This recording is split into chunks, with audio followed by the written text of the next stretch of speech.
آپ ہمیں بتا سکتے ہیں کہ کیوں ہم یہ 10-12 سال ہاکی غائب دیکھ رہے ہیں؟ بسم اللہ الرحمن الرحیم۔ دیکھیں ارسلان، اس کی جو بنیادی وجوہات ہیں ان میں سے سب سے بڑی وجہ جو ہے وہ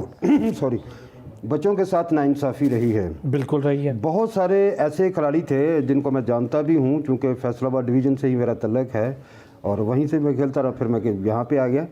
تو انہی لوگوں کے ساتھ کھیلتا پھر میں سپورٹ میں جرنلزم میں آ گیا۔ تو بات یہ ہے کہ چونکہ براہ راست ان کھلاڑیوں کے ساتھ تعلق رہا ہے، براہ راست جو ہے وہ ہم لوگ میچز کو مانیٹر بھی کرتے رہے ہیں، تو بہت سارے ایسے کھلاڑی تھے۔ چونکہ آپ کو پتہ ہے کہ جب یہ پی ایچ ایف کے حوالے سے باڈیز بنتی ہیں تو نیچے مختلف کلب جو ہیں ان کی فارمیشن ہوتی ہے، تو کلبس جب بنتے ہیں تو پھر ان کے باقاعدہ طور پر الیکشن، انہی کے الیکشن میں سے لوگ نکل کے باہر آتے ہیں۔ یہ جو کلبز ہوتے ہیں ان میں سے جو اوپر سلیکشن میں لوگ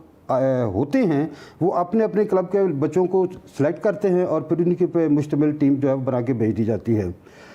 ماضی میں بھی رہا ہے، بہت سارے لوگ جو ہے وہ اس طرح ٹیم میں آتے رہے ہیں۔ جب وسیم فیروز صاحب کھیلتے تھے، مجھے اس وقت کا بھی علم ہے چونکہ یہ ہمارے ہی ادارے تھے، تو اس میں بھی بہت سارے لوگ جو ہیں وہ مجھے معلوم ہے کون جو ہے وہ کس طریقے سے آیا تھا،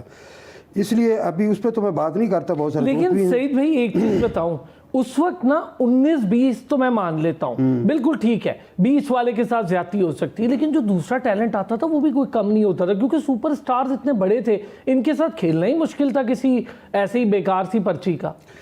ڈیفینیٹلی ہوتا یہ تھا کہ یہ 19-20 کی آپ جو بات کر رہے ہیں نا، تو اس میں یہ کہ 14-20 کا بھی جو ہے وہ فرق ہے، اس میں سے 14-20 والے بھی آگے تھے،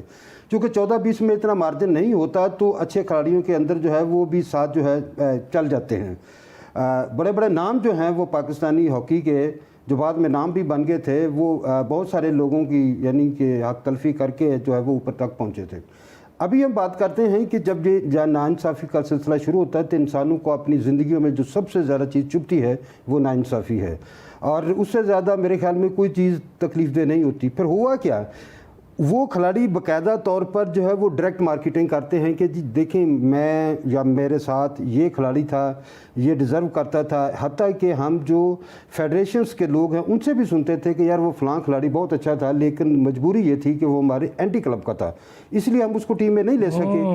تو اس کا نقصان یہ ہوا کہ جو اچھے کھلاڑی تھے پھر وہ آہستہ آہستہ پیچھے ہوتے